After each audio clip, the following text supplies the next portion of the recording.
뭐 교수님들이 너무 저를 이렇게 과찬을 해주셔서 제가 몸둘 바를 모르겠습니다. 그리고 저는 기독교 강요에 대해서 잘 모르는데요. 거기에 대해서 제일로 관심을 갖게 된 게 왜 기독교 강요에 신학이란 말이 안 붙어 있고 릴리전이라는 말이 붙어 있는지 그게 늘 궁금했어요. 근데 아무도 그걸 속 시원하게 설명한 책이 잘 볼 수가 없었습니다. 그래서 도대체 왜 기독교 신학이라고 안 하고 기독교 강요라고 했을까 하는 게 늘 궁금했는데 지난번 미국 프린스턴 신학교에서 논문을 발표한 독일의 그 스트롬이라고 하는 교수님이 칼빈은 신학이라는 용어를 안 썼다는 겁니다. 기독교 강요 완성판에도 신학이란 말을 3번 썼는데 3번 다 부정적인 의미로만 썼다. 그렇게 발표를 해놨더라고요. 그래서 기독교 강요 초판에도 보니까 딱 한 번 썼고요. 대단히 그 부정적인 의미를 썼다는 거예요. 그러면 도대체 그 신학이 왜 칼빈을 이렇게 부정적으로 썼고, 그러면 그러고 나니까 칼빈이 결국 그 신학이란 용어의 대체 용어로 릴리전이라고 하는 종교란 용어를 쓰지 않았나 하는 생각을 하게 됐고, 그 다음에 그러면 경건이란 용어는 또 뭐였을까? 경건이란 용어가 왜 갑자기 이렇게 부상을 했나 하는 것에서 이제 그 전에는 헌신운동이라고 하는 그런 생각이 연결되어 있습니다. 그러면서 또 하나 제가 관심을 갖고 있는 게 신학하는 방식이 어떻게 달라졌을까 하는 겁니다. 우리가 뭐 잘 아시다시피 중세 그 피터 롬바르드 같은 사람은 센텐티아라고 하는 말로 표현을 했어요. 저도 맨날 그 센텐티아가 뭘까 굉장히 궁금했습니다. 그 센텐티아라고 하는 건 어떤 방식으로 신학을 했고, 토마스 아퀴나스 같은 사람들의 숨마 테올로기아라고 하는 그런 명칭은 도대체 어떤 방식으로 신학하는 걸까? 그리고 또 종교개혁 때 오면 멜랑이트는 또 로치 꼼비네스란 말을 써놨습니다. 그래서 그건 또 무슨 말인지 도대체가 저한테는 굉장히 낯선 단어들이었고, 그게 뭘 의미하는지. 그 다음에 칼빈은 또 갑자기 인스티튜스라는 말을 붙여놨어요. 그래서 이 말은 또 무슨 말일까 하는 게 굉장히 궁금해서 그러면 그런 것의 관련성이 뭘까 하는 생각을 하게 되어졌습니다. 그래서 지금까지 그 서론에서 제가 생각해 본 게 우리나라에서 칼뱅의 경건에 관한 연구들은 그 각주에 보다시피 상당히 많이 이루어져 있고요. 근데 모든 분들이 연구할 때 기독교 강요 초판보다는 칼빈의 전체 저수를 통해서 칼빈의 그 성격에 대해서 연구를 했습니다. 그리고 많은 것들의 연구가 주로 조직신학자들이 하시다 보니까 그 경건의 그 조직적 성격 규명에 상당히 그 치우친 감이 있었습니다. 그래서 한번 저는 그 칼뱅의 경건이 등장하게 되는 역사적 배경에 대해서 관심을 갖고 한번 살펴보고 싶었습니다. 칼뱅의 경건이 기독교 강요 제목에 들어있는 종교와 어떤 관련이 있는지 한번 고찰해보고 싶었습니다. 중세 말기에 사용되었던 헌신과 신학이란 용어 대신에 인문주의자들과 종교개혁자들이 사용하기 시작한 것이 경건과 종교라고 하는 그런 용어였습니다. 중세 말기에 이르러서 스콜라주의 신학은 이성을 중심으로 하는 학문으로서의 성격이 강화되면서 사변적인 방향으로 흐르게 되었을 뿐만 아니라 기독교 신앙의 영적인 측면인 헌신과 분리가 심화되었습니다. 그래서 개인들의 신앙생활에서 강조되는 헌신은 신학과 분리되면서 이론적인 토대를 잊어버리게 되었고, 신앙의 내면과의 관계를 상실한 다음에는 그런 무의미한 외적 행동의 실천으로 타락하게 되었습니다.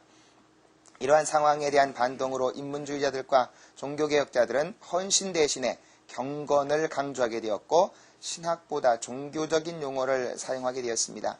그리고 이러한 모습이 가장 잘 나타나 조화를 이룬 게 칼빈의 기독교 강요 초판의 제목과 이 책의 그 부제라고 생각을 해보았습니다. 그래서 본구에서는 중세 말기에 신학과 헌신이 어떤 특징을 나타내었는지를 분석해 본 다음에 그러한 상황에서 칼뱅은 인문주의자들과 종교개혁자들의 영향을 받으면서 신학과 헌신의 분리, 그리고 무의미한 외적 행동으로 타락한 헌신의 문제점을 극복하고자 기독교 강요 초판에서 종교와 경건의 관계를 어떻게 설정할 하에서 구체화시켰는지 연구해보고 싶었습니다.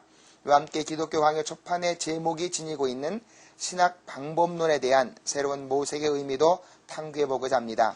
중세 12세기부터 피터 롬바르디의 센텐티아와 그에 대한 그 주석이 발전하기 시작을 했고요. 13세기에 토마스 아퀴나스는 숨마 테올로기아의 방식이 발전합니다.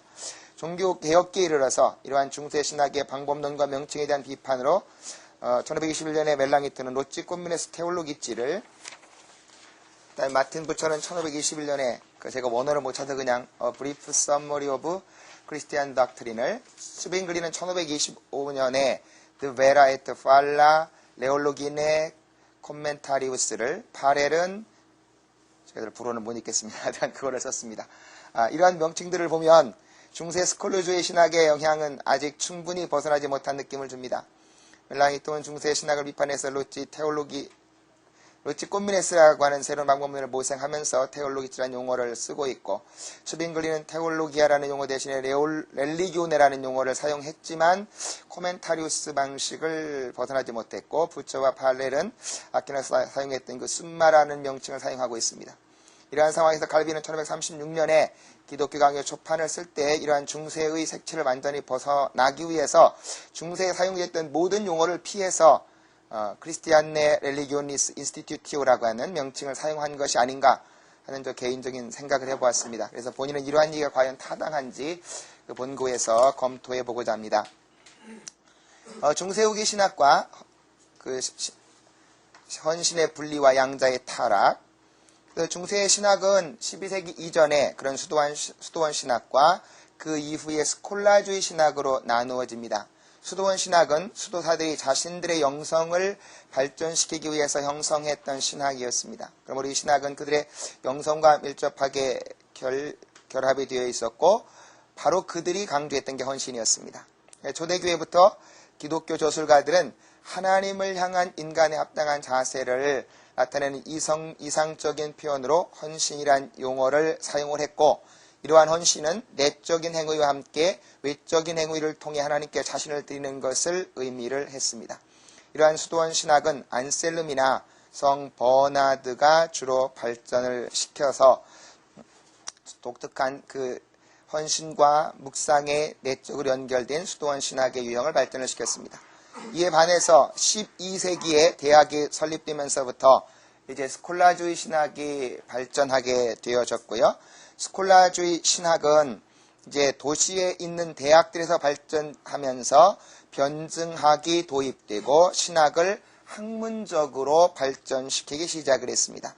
이렇게 스콜라주의 신학이 발전하면서 신학과 헌신 사이에 분리가 일어났습니다. 그래서 특별히 그 토마스 아퀴나스는 헌신과 신학을 분리시켜서 신학은 신앙에 기초한 이성으로 구성하는 것이었고, 그래서 신학을 이성에 기초한 변증학을 중심으로 하는 학문으로 이해하는 아퀴나스에게 있어서 하나님에 대한 사랑과 헌신은 신학활동에서 요구되지만 필수적 구성 요소는 아니었습니다. 아퀴나스 이후의 스콜라 신학은 더욱더 대학을 중심으로 이성적 학문활동으로 전개되어 갔습니다. 이런 분리를 극복하려고 14세기에 들어와서 데보티우 모데르나 운동이 일어났지만 거대한 성과를 거두지는 못했습니다. 그래서 중세 후기의 헌신이라는 건 그런 미사나 성지순례, 성인숭배, 면죄부 구입 등 모든 외적 종교 행위를 의미하게 되어졌습니다. 그런 내면성의 차원을 가지고 전인적인 참여를 요구했던 헌신이 외적이고 객관적인 행위의 차원을 강조하면서 영적인 생활을 약화시키고 타락시키고 있었습니다. 그래서 중세 후기에 헌신이 이렇게 타락했을 때 인문주의자들이 그 대안적 용어로 경건을 사용하게 되어졌습니다. 경건은 초대교회 때 어거스틴이 많이 사용을 했지만 중세의 헌신이라는 용어가 강조되면서 그 이후에는 별로 사용되지 않았습니다. 아퀴나스가 경건에 대하여라는 논문을 쓰면서 경건이 이렇게 유세비아로서 하나님에 대한 예배를 나타낸다고 언급을 하고, 결론적으로 경건은 하나님에 대한 존경을 나타내며 하나님에 대한 예배를 확장된다고 했습니다. 그런 언급은 있었지만 중세에는 헌신이 주로 사용되고 경건은 배경 언어에 불과했습니다. 그래서 르네상스에 이르자 그 타락한 헌신이란 용어의 대체로서 경건이란 용어가 사용되기 시작했습니다. 그래서 페트라르카는 인간의 지혜는 경건이다 라고 하는 어거스틴의 말을 인용하면서 경건이 지혜와 같다고 생각을 했습니다. 그 위에 에라스무스 같은 경우도 바로 그 기독교 훈련 교본이라는 책에서 온전한 경건을 이제 더 내면성에서 찾게 되어졌습니다. 그러나 이들은 경건과 하나님에 대한 참된 지식을 종합하려고 했고 하나님 지식이 없이는 하나님에 대한 참 예배와 영적 생활이 있을 수가 없다고 강조했습니다. 아마 이런 영향을 받으면서 칼빈과 츠빙글리는 경건이라는 용어에 관심을 기울이게 되었을 것입니다. 그럼 신학이라는 용어는 중세 후기에 어떻게 전개되었느냐는 것이죠. 중세 신학에 대한 논의는 피터 롬바르드의 명제집 주석을 통해서 많이 이루어졌습니다. 그 명제집 1권에서 그는 어거스틴의 이해를 빌려서 결국 그 향유와 사용이라고 하는 그 프라이 앤드 우티라고 하는 것으로 나누어서 신학을 구분했는데요. 향유의 대상은 삼위일체이신 하나님을 말하고 사용의 대상은 전체 창조 질서를 가르칩니다. 창조된 우주, 덕들, 성례들은 하나님의 향유를 획득하는 데 사용되어질 표지였습니다. 그 이후에 신학에 대한 논의는 바로 이 롬바르드의 이런 논의를 주석하면서 사용되어졌고요. 13세기 아리스토텔레스의 그 형이상학과 윤리학이 도입되면서 그 논의는 새로운 성격을 띱니다. 아리스토텔레스는 그 윤리학에서 지식의 형태를 그 인텔리겐티아, 스키엔티아, 사피엔티아, 프루덴티아, 아르스라고 하는 5개로 나눴는데 그 후에 여기서 가장 중요했던 건 신학이 사피엔티아냐 스키엔티아냐라고 하는 논의였습니다.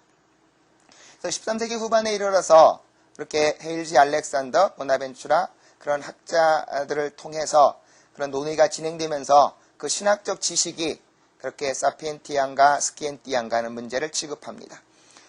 아우구스티누스의 중세적 유산과 13세기 아리스토텔레스주의를 반영하는 이런 논의에서 어거스틴의 전통을 이어받는 사람들은 신학을 지혜라고 봤습니다. 지혜는 최고선이신 하나님에 대한 올바른 이해라는 것이죠. 반면에 아리스토텔레스의 모델을 선택하는 사람들은 원리에서 지식을 끌어내는 스키엔티아를 신학에 적용을 시켰습니다.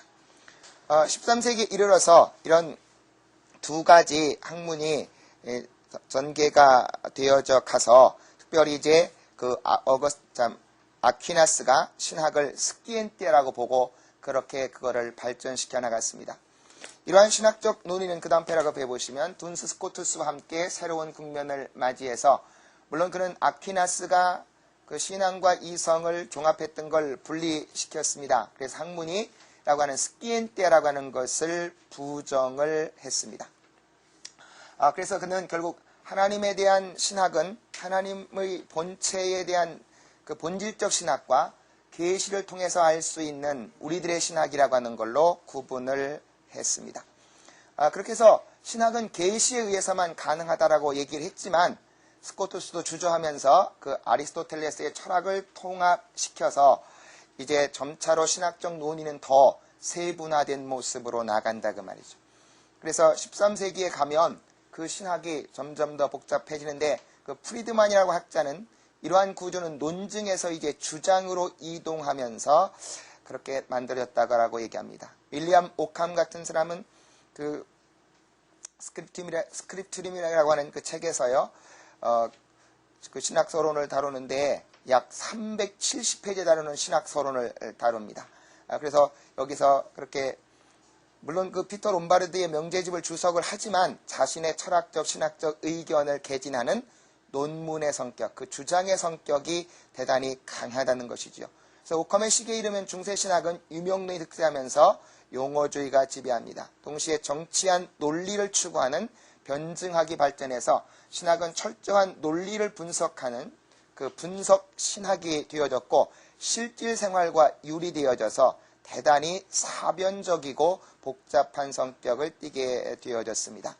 칼뱅 당시에 그 파리 대학에서 가르쳤던 그 메이저 같은 경우에 하는 말이 지난 200년 동안 신학자들의 저술은 순수하게 물리학적이고 형이상학적이고 때로는 수학적인 문제를 취급하는 것도 두려워하지 않을 정도로 대단히 사변적인 방향으로 추상적인 대로 갖고, 그러한 용어주의 논리학에 기초한 신학은 하나님을 비인격적이고 논리적인 방식으로 만나도록 강요한다는 것입니다. 이렇게 종교하고 사변적인 신학이 발전하면서 신학과 실질적인 신앙생활 사이에 엄청난 괴리가 발생을 했습니다. 종교 개혁자들은 결국은 그래서 그 스콜라주의 신학을 비판하게 된다는 것이죠. 종교 개혁자들 가운데 우리가 잘 아는 대로 루터, 멜랑히톤, 츠빙글리 같은 사람들이 칼빈 이전에 집중적으로 이것을 공격을 했습니다. 우리가 잘 아는 루터는 1517년에 그 스콜라주의 신학에 반대하는 논쟁이라고 하는 책에서 아리스토텔레스의 철학에 의존하는 걸 비판을 했습니다. 특별히 거기 47, 49항에 보면 3단론법으로 삼위일체를 논의하는 것을 부당하다고 지적을 하고, 그 다음에 아리스토텔레스의 전체 저작물은 신학과 비교할 때 빛에 대한 암흑이다 라고 비난하면서 아리스토텔레스의 철학을 벗어날 것을 주장합니다. 멜랑히톤은 로치 콤뮤네스 초판 서문 편지에서 결국 그 자기의 책은 젊은이들에게 두 가지 목적, 성경에서 주로 무엇을 찾아야 하고 그리스도의 가르침 대신에 아리스토텔레스의 그 철학을 벗어나서 그 올바르게 가는 것을 가르쳐 주겠다라고 주장을 합니다. 츠빙글리도 신학이라는 용어에 비판적이어서 1525년에 자신의 저술의 제목을 De vera et falsa religione commentarius라고 정했습니다. 그러므로 칼벤도 이러한 스콜라주의 신학에 이러한 용어의 남용과 제1세대 개혁자들의 비판을 통해서 신학이란 용어의 사용을 회피하게 된 것으로 보입니다. 그래서 칼빈은 기독교 강요 초판 제목에서 신학이란 용어를 사용하지 않았을 뿐만 아니라 프랑스와 일사에 대한 헌정사에서 자신의 반대자들의 교리를 모색하기 위해서 신학이라는 용어를 딱 한 번 사용했습니다. 교변론자들과 변증학자들은 그들의 일생 동안에 끝없는 논쟁들과 지나치게 교묘한 말다툼으로 성경의 단순한 용어들을 장식해서 그들을 족쇄에 채우는 일에 아무것도 하지 않는데 그들은 이 경기 안에 머무르는 것입니까? 그래서 바로 교부들이 오늘날 무덤에서 일어나서 이러한 사람들의 사색적 신학, 테올로기아 스페큘라티바를 하는 그 이름하에 만들어진 속임수들의 이러한 종류를 들어야만 한다면 그들은 이러한 사람들이 하나님에 대해서 논의하고 있다고는 꿈에도 생각하지 못할 거다 해서 그 테올로기라는 용어를 이렇게 부정적으로 한번 사용하고 있습니다. 그와 같이 칼빈은 1세대 그 개혁자들이 집중적으로 비판했던 스콜라주의 신학에 대해서 그렇게 부정적으로 인식을 했고, 그래서 아마 그 테올로기아를 대치해서 렐리기오네라고 하는 용어를 사용한 것으로 보여집니다. 그러면 종교개혁 당시에 종교라는 용어는 어떤 의미를 가지고 있었는지 좀 살펴보면은요, 이미 초대교회 당시에 그렇게 키케로의 의견을 비롯해서 종교에 대해서 4가지의 견해가 있었습니다. 그냥 그건 넘어가고요. 이렇게 4가지의 견해가 있었는데, 그 종교개혁 당시에 와서 그 용어들 가운데에서, 그리고 중세 때의 아퀴나스도 종교에 대해서 한번 말하기도 합니다만, 그 용어를 다시 사용한 사람은 바로 츠빙글리였습니다. 츠빙글리가 1525년에 그 책에서 바로 키케로의 용어를 빌려봤습니다. 그는 렐리기오라고 하는 용어에 대해서 키케로의 그 신의 본성론 2권에 있는 정의에 따라서 렐레게레에서 기원해서 신들에 대한 예배와 관련된 모든 일을 심사숙고하고 정밀하게 연구하는 것이라고 이해했습니다. 그는 종교라고 하는 용어를 기독교인들의 전체 경건을 포함한다는 그러한 의미로 해석을 했고요. 여기에 신앙, 생명, 율법, 예배, 성례를 포함시킵니다. 참된 종교는 개신교도들이 성경 말씀에서 이끌어내는 것을 의미하고, 거짓 종교는 미신과 이성과 전통에서 끌어낸 로마 카톨릭의 신앙 형태를 의미한다. 이같이 츠빙글리도 신학이라는 용어보다는 경건과 관련시켜 그 렐리기오네라고 하는 용어를 사용했습니다. 그는 이 책을 구성하는 주제로 29개를 열거하는데요. 그는 비교에 의해서 실상이 더 분명하게 드러나기 때문에 참된 종교와 거짓 종교를 대조해서 설명한다고 말하면서 앞에 11개에서는 종교의 본질을 설명하고 아래 18개에서는 로마 카톨릭의 잘못된 것들을 집중적으로 비판을 합니다. 칼빈은 이러한 츠빙글리의 영향을 받아서 렐리기오라고 하는 용어를 선택할 가능성이 높습니다. 칼빈은 츠빙글리와 칼빈은 신학이란 용어를 정의하지도 않고 사용하지 않지만 그들에게 종교개혁의 설교가 제시하는 하나님에 대한 올바른 예배 문제를 나타내기 위해서 종교라는 개념은 중요했습니다. 당시의 신학은 로찌 꼼뮤네스와 17세기의 시스템마와 짝을 이루는 반면에 종교는 거의 변함없이 인스티튜티오하고 16세기의 개요와 고백과 짝을 이루는 경향이 있습니다. 이러한 경향은 교리에서 기본적인 가르침은 종교에 속한 반면에 더 상세하고 기술적인 가르침은 신학에 속해 있다는 것을 암시해 줍니다. 칼뱅은 성경의 증언을 넘어가는 신의 문제에 대한 사색적 접근을 나타내는 신학이라는 용어와 달리 종교라는 용어는 하나님에 대한 모든 이야기의 필연적 합리성과 실존적인 특성을 보존하는 것으로 그렇게 보았습니다. 칼빈은 기독교의 초판에서 종교 자체에 대해서는 별로 설명하지 않지만 그 용어에 대한 이해가 일반적인 합의를 이루고 있다고 본 것인지 자주 사용하고 있습니다. 그러므로 칼뱅이 실제로 종교라는 용어를 사용한 사례들을 통해서 종교에 대해서 어떤 생각을 하고 있는지 한번 추적해 보려고 합니다. 칼빈은 참된 종교와 거짓된 종교를 구분하고 있습니다. 참된 종교는 첫째로 피조물과 통치자이신 그리스도를 올바르게 구별하는 것이라는 것이죠. 우리는 만물이 우리의 것이며 우리를 섬겨야 하지 우리를 주관할 수 없으며 우리는 모든 일에 예외 없이 순종해야 하는 그리스도 한 분에게 속해 있다는 걸 항상 기억할 수 있을 정도로 교부들의 저수에 정통해 있습니다. 이러한 구분을 준수하지 않는 자는 종교에 있어서 어떤 것 확실한 것도 가지지 못할 것입니다 라고 말합니다. 그리고 성경에 근거가 없는 중세 카톨릭 교회가 제정한 불경건한 규정들은 참된 종교를 어둡게 한다는 것입니다. 둘째로 참된 종교는 성경에 기초하여 모든 사람들에게 인정받는 가르침입니다. 그는 사제들은 자신들과 다른 사람들로 하여금 진정한 종교를 등한히 하고 멸시하도록 즉각적으로 허용한다고 비판하면서 진정한 종교는 성경에서 전수되어 내려오는 것이며 모든 사람들 가운데에 인정받는 자리를 차지했어야만 한다고 주장합니다. 그리고 사제들은 하나님의 말씀으로부터 아무것도 증명되지 않는 그런 미사, 연옥, 성지 순례 따위의 시시한 문제들을 위해서 그토록 모질고 독하게 투쟁하는 이유는 저의 배가 신이고 저의 부엌이 저들의 종교이기 때문이라고 시작을 합니다. 로마 카톨릭 사제들이 부엌이 종교이기 때문에, 다른 말로 하면 먹고 사는 육신적인 게 그들의 바로 섬기는 것이기 때문에 성경에 근거 없는 걸 가르쳐 타락한다는 것입니다. 칼빈은 견신례를 비판하면서 나는 기독교에 속한 모든 것은 성경에 규정되어 있고 포함되어 있다고 생각한다. 근데 여기서는 종교의 참된 형태를 성경 이외의 다른 데서 찾아 배울 수 있다고 하는 것 같다고 언급을 합니다. 그러므로 칼빈이 보는 진정한 종교는 성경의 복음에 기초한 건전한 가르침을 가질 때 형성될 수 있을 것입니다. 셋째로 참된 종교는 우상 숭배를 버리고 하나님을 경외하여 섬기는 올바른 예배를 드리는 것입니다. 구차한 변명을 가지고 옛날에 참 종교를 삼켜버렸던 저주받을 우상 숭배를 옹호하는 자들은 다음의 사실을 주목해야 한다. 그들이 주장하는 형상들은 하나님을 대신할 수 없다는 것이다.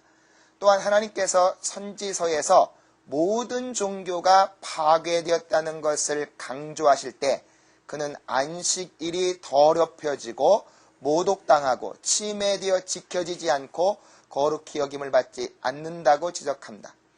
모든 종교는 결국 이스라엘 백성들이 하나님을 섬기는 올바른 예배 형태를 말하고 있습니다. 그러므로 안식일이 지켜지지 않을 때 모든 종교가 파괴되는 것입니다. 반면에 칼뱅은 신약에서 한 날을 다른 날과 구별하는 건 종교에 의한 것이 아니라 모임의 편리를 위한 공통의 정치적 이유 때문이라고 말합니다. 한날을 정한 것은 이 일을 그침으로 하나님께서 영광을 받으시고 기뻐하는 것인 양 축하하기 위해서가 아니라 교회가 어떤 날에 모이는 것이 필요하기 때문이다. 또한 유대인들이 안식일에 종과 짐승을 쉬게 하는 것은 하나님을 섬기는 종교 곧 예배와 관련된 것이 아니라 인간들 사이에 공평을 유지하는 것과 관련된 것이라고 말합니다. 그러므로 갈뱅은 신약의 주일은 하나님이 거룩하게 구별하여 제정한 종교 즉 예배를 위한 날이 아니고 국민의 모임의 편리를 위한 것이라고 말하고 있습니다. 갈뱅은 여기서도 종교는 예배를 의미한다고 사용합니다.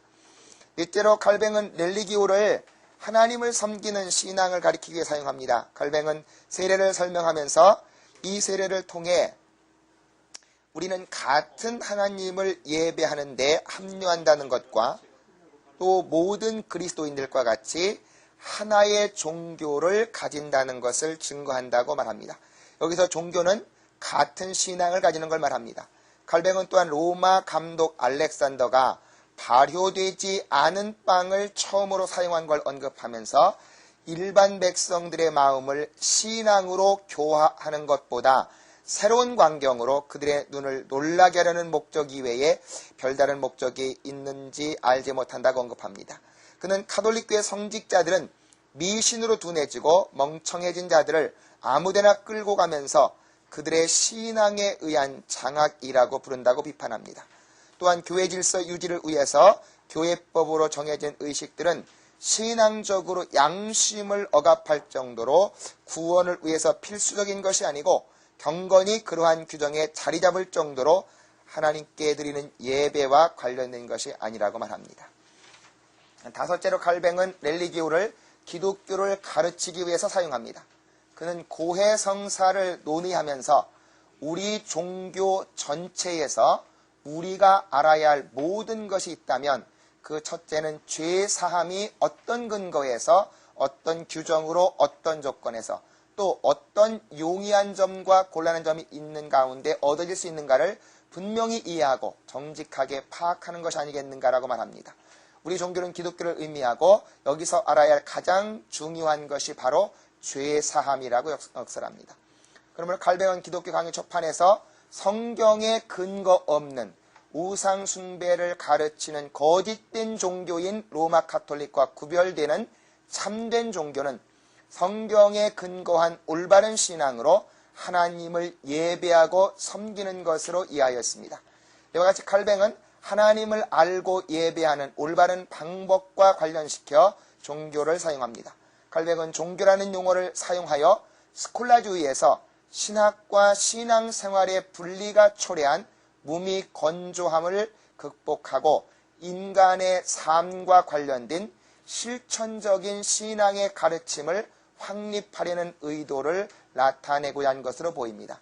그래서 그는 기독교 강의 헌정사에서 나의 목적은 어떤 기초적인 사실을 전달하여 종교에 열심을 가진 사람들에게 참된 경건에 도달하게 하려는 것이었다라고 말합니다. 그러므로 갈뱅은 종교와 경건을 밀접하게 연결시키고 있습니다.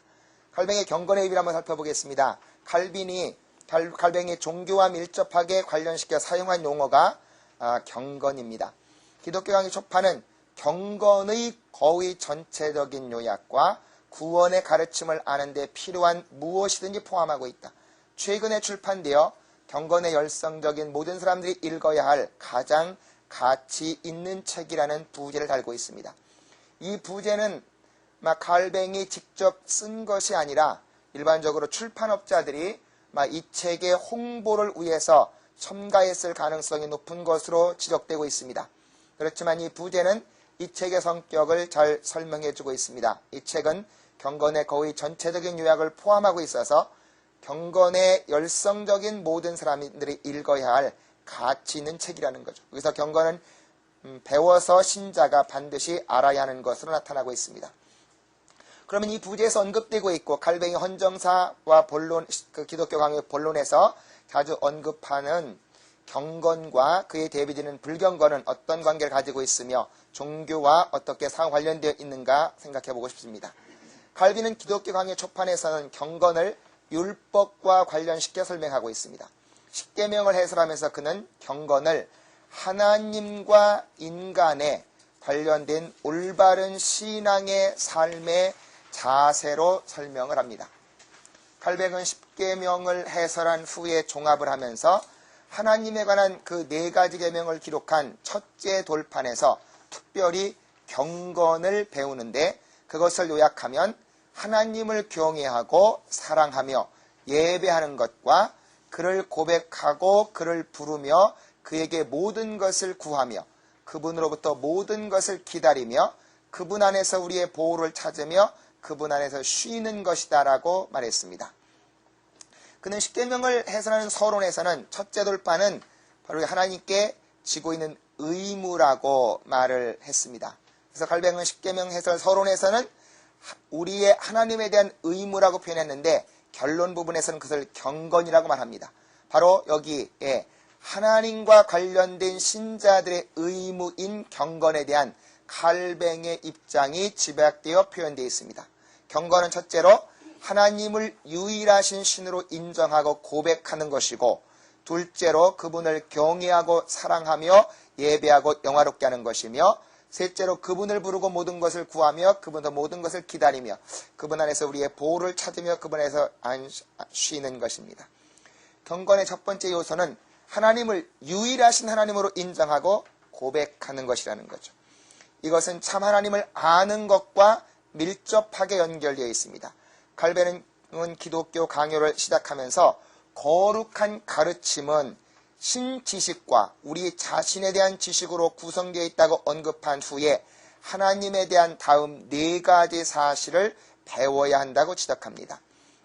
첫째로 그는 무한히 지혜로우시고 의로우시고 선하시고 자비로우시며 진실하시고 능력이 많으시며 생명이 풍성하다는 것을 확실한 믿음으로 붙잡는 것입니다. 둘째는 하늘과 땅이 그분의 영광을 위하여 창조되었습니다. 셋째로 그분은 의로운 재판장이시며 온유하셔서 그분을 따르지 않는 사람들에게 단호하게 보복하십니다. 셋째로 그분은 자비로우시며 온유하셔서 그를 믿는 자들을 영접하신다는 것입니다.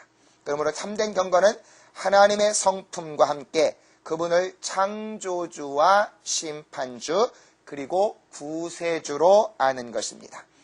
경건의 두 번째 본질은 하나님을 경외하고 사랑하며 예배하여 그분을 영화롭게 하는 것입니다.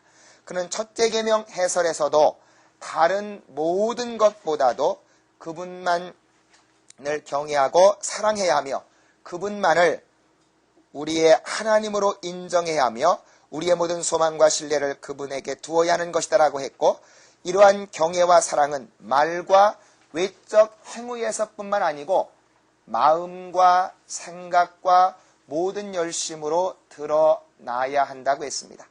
특히 안식일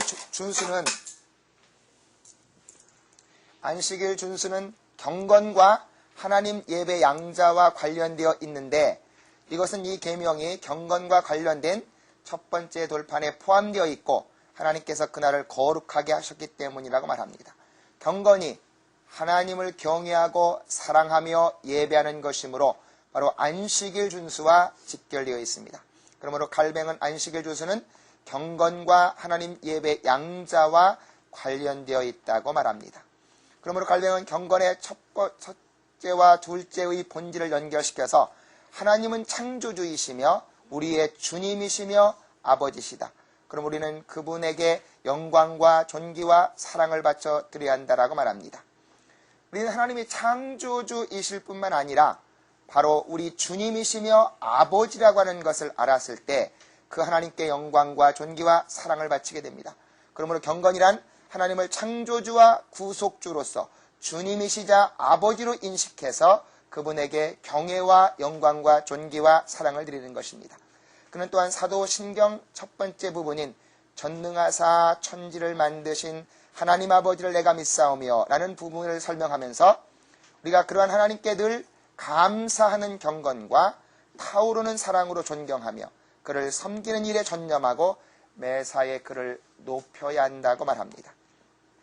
칼뱅은 제5계명에서부터 10계명까지 해설해서 하나님을 경외하고 사랑하는 경건에서 이웃을 사랑할 것을 설명합니다. 그는 제5계명을 설명하면서 하나님이 우리를 사랑하고 두려워해야 할 분인 바와 같이 부모님에게도 커다란 경의를 표해야 하며 그들을 존경하고 명예롭게 해야 하며 주님의 뜻을 따라 순종해야 한다고 말합니다. 결국 갈뱅은 하나님에 대한 자세와 부모에 대한 자세를 평행하게 제시해서 경건한 자세로 대해야 한다고 말합니다. 이것은 고대에 부모에 대한 경건이 하나님에 대한 경건으로 확대된 것은 동일하지만 방향은 반대입니다. 고대의 부모에게서 하나님께로 나아가지만 갈뱅은 하나님에게서 부모에게로 나아갑니다. 갈뱅은 6, 7, 8, 9, 10계명을 해설하면서도 하나님은 우리가 사랑하고 두려워해야 하는 분이므로 긍정적이고 적극적인 의미에서 그 계명을 지켜야 한다고 설명합니다. 9계명에 대한 해설에서도 우리가 하나님을 경외하고 사랑해야 하는 거로 어떤 사람에 대한 거짓된 비난을 하지 말아야 하고 모든 사람에 대해서 긍정적으로 생각하고 좋게 말해야 한다고 합니다. 칼빈은 하나님을 경외하고 사랑하고 두려워하는 경건한 자세를 가지고 있을 때 인간에 대한 모든 계명을 제대로 지킬 수 있다고 보았습니다. 결국 10계명은 하나님 사랑과 이웃 사랑하는 것이고 그러한 삶을 살려고 노력하는 것이야말로 거룩한 경건한 삶을 사는 것입니다. 갈빈은 인간에 대한 계명을 설명하면서도 이러한 계명이 외부적 행위만 연관된 게 아니라 내적 감정들에게까지 관련된 것이라는 점을 밝혀서 카톨릭이 외적인 자세와 관련시킨 것을 비판하고 있습니다. 그리스도인의 평생의 삶은 경건의 연습, 피에타티스, 메디타치오와 같은 것이 되어야 하는데 우리는 성결을 위해서 부름받았기 때문입니다. 율법의 기능은 사람들에게 자신들의 본분을 상기시켜 성결과 순결의 삶을 추구하도록 일깨우는 것입니다. 그리스도께서 우리를 구원하신 후에 우리에게 자기 십자가를 지고 따라오는 제자가 되기를 원하셨는데 이것은 자기 부인뿐만 아니고 경건과 성결에 속한 의무를 포함하고 있습니다. 구원받은 그리스도인들은 경건하고 성결한 삶을 살 것을 요청을 받고 있습니다. 그 다음 패러그래프에 보시면 칼빈은 렐리기오네를 경건한 의미라고 사용해서 칼빈은 한 분 그리스도가 참 하나님이시고 참 사람인 것을 부인하지 못하며 그의 신성을 인성에서 찢어내지 못하고 다만 구별할 뿐이라는 이러한 표현들은 이 큰 비밀을 정당히 대접하여 경건히 다루는 건전한 주석가들의 손 안에서 아름답게 일치를 이루고 있다 시작합니다. 그러니까 경건하지 못한 사람들이 그리스도의 그 신성과 인성을 분리시키고 있다는 비난을 하면서 참된 경건을 가진 사람들이 그걸 바르게 구분해내고 있다. 그런 표현을 하고 있습니다. 칼뱅은 그 후에 관리들도 경건한 삶을 살아야 된다라고 말하고 있고요.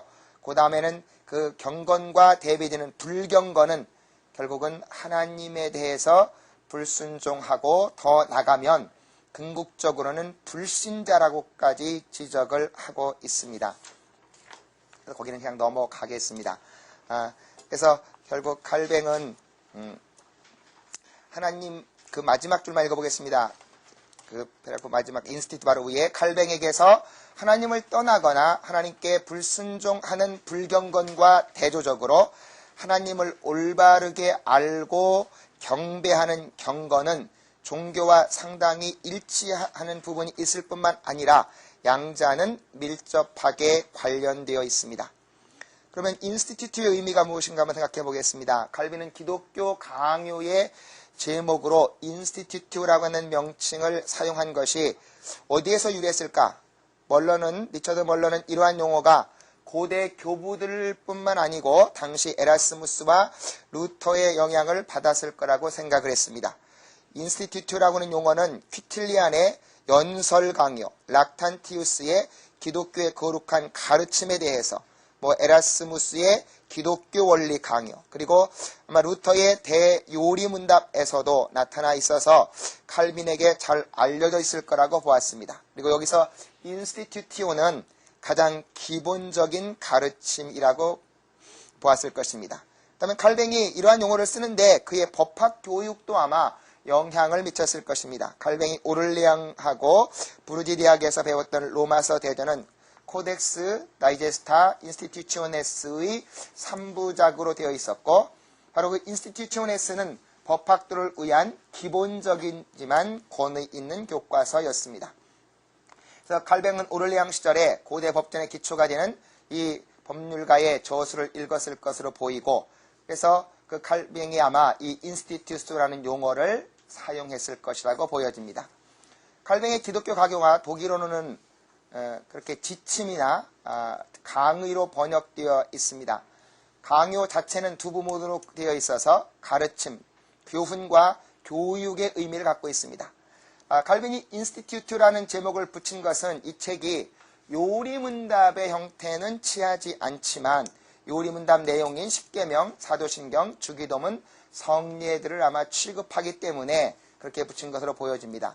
이러한 형태를 취하게 된 것은 이 책이 어린아이들을 위해서 교회에서 사용되려는 목적으로 제작된 것이 아니고, 노이저 교수는 기본적으로 이 책은 카톨릭에서 개종해서 성경의 진리를 찾는 프랑스의 성인들을 위해서 저술을 낸 것이라고 보았습니다. 칼뱅은 라틴어로 저술해서 프랑스 개신교들이 믿는 것을 유럽의 그 지성인들에게 알릴 뿐만 아니라 자신들을 변증하는 목적으로 기록했기 때문에 문답 형태가 아닌 논술 형태로 기록한 것으로 보여집니다. 칼뱅은 제네바에서 제1차 개혁 활동을 하던 1517년에도 그 요리문답을 저술을 했고요. 1538년엔 그걸 다시 그렇게 라틴어로 번역을 했는데, 이런 저술 형태들도 전부 다 문답 형태가 아닌 서술 형태로 되어 있습니다. 이러한 저술들의 목적은 복음적 신앙의 그런 기본적 내용을 제시하면서도 동시에 교리적 교훈을 통한 교회의 연합을 목적으로 한 것으로 보여집니다. 그리고 아마 그 당시 칼빈은 아직 그렇게 성도들에게 문답식으로 보다는 아직도 가르쳐서 그들을 그 기본적인 것을 계몽시킬 필요가 있었기 때문에 그런 형태로 지적한 것으로 보여집니다. 그러므로 칼뱅은 1538년까지 인스티튜티오하고 카테키스무스 사이에서 분명한 구별을 하지 않았던 것으로 보여집니다. 그래서 그는 1537년에 그 불어에서는 그 용어를 동시에 쓰고 있다 그 말이죠. 인스티튜티오하고 카테키즘이라는 용어를 동시에 썼었는데, 이것이 후에 가면 이제 분리가 돼서 교회에서 쓰는 요리문답은 카테키스무스를 쓰고 기독교 강요는 계속 인스티튜라는 용어를 쓰고 있습니다. 그래서 그는 프랑스와 1세기 보낸 편지에서도 그렇게 자기는 기본적 원리, 경건 훈련받게 할 기초적인 그 원리를 제공하는 것이라고 말을 하고 있습니다. 그래서 칼빈은 기독교 강요를 그렇게 기본적인 가르침을 위해서 한 것으로 보여집니다. 그래서 기독교 강요에서 초판에서 종교와 경건의 관계를 한번 요약해 보겠습니다. 칼뱅은 기독교 강요 초판에서 종교와 경건이란 용어를 함께 사용하는 경우도 있고 중복된 의미로 사용하는 경우도 있습니다. 하지만 칼뱅은 기독교 강요 초판에서 종교라는 용어를 신앙과 동의어로 사용하면서 주로 성경에 기초한 참된 가르침으로 보았고, 이것은 결국 성경에 기초한 올바른 예배로 보았습니다. 그러므로 우상을 숭배해서 타락한 로마 카톨릭 교회 종교를 바로잡기 위해서 성경에 기초한 참된 가르침을 확립하면서 동시에 그러한 가르침에 근거한 올바른 예배의 실천을 형성하고자 했던 것으로 보여집니다. 이러한 올바른 예배를 먼저 마음속에서 하나님을 사랑하고 경외하는 경건이 형성되어야 한다고 보았습니다. 그러므로 칼빈은 기독교 강요 초판을 경건의 형성을 목적으로 삼고 있습니다. 경건이 토대가 되어야 올바른 종교가 형성될 수 있기 때문입니다. 경건이 성경에 근거한 올바른 신앙의 내면적 측면이라면 종교는 그러한 내면적 자세가 외부로 표출되어 나타나는 예배라고 말할 수 있을 것입니다. 이러한 경건은 철저하게 하나님 중심적인 것으로 중세 헌신의 인간의 공적을 쌓으려는 외부적인 행위의 타락을 극복하고자 했습니다. 그래서 신학과 헌신의 분리, 신학과 헌신의 타락을 극복하고자 그에 대한 대안으로 종교와 경건이라는 용어를 사용해서 하나님에 대한 올바른 인식에 기초한 하나님의 경외와 사랑에 근거해서 예배를 드리고자 했습니다. 양자는 예배라는 면에서 겹치는 면도 있고 신앙이라는 면에서 겹치는 면도 있습니다. 그렇지만 그는 이렇게 좀 내면과 외면을 좀 구분해서 그런 용어를 쓴 것으로 보여지고요. 그리고 그것에 근거한 가장 복음적인 기초적 가르침을 인스티튜티오라고 하는 명칭으로 표현한 것으로 보여집니다. 그래서 결론적으로 결국 칼빈은 자기가 그 중세의 잘못된 그 모든 것들을 벗어나서 결국 성경에 드러난 복음적인 가르침을 제시하고자 이런 종교와 경건, 그 다음에 인스티튜라는 용어를 사용한 것이라고 보여집니다. 그래서 결국 그는 중세 때 그 신학이라는 용어가 지나치게 사변적이고 비판적으로 사변적이고 그 논리적으로 흘러가면서 그 잘못되어졌기 때문에 그거를 피하려고 종교라는 용어를 사용한 것으로 보여지고요. 그 다음에 그것을 극복하려고 내면 세계를 의미하기 위해서 헌신이라는 용어 대신에 실천을 강조하려고 헌신이라는 용어를 사용했습니다. 그리고 그것을 가장 기초적인 용어로 표현하려고 인스티튜라고 하는 용어로 자기의 신학 방법론을 표현하지 않았나, 제가 그런 생각을 해본 것입니다. 감사합니다. 예.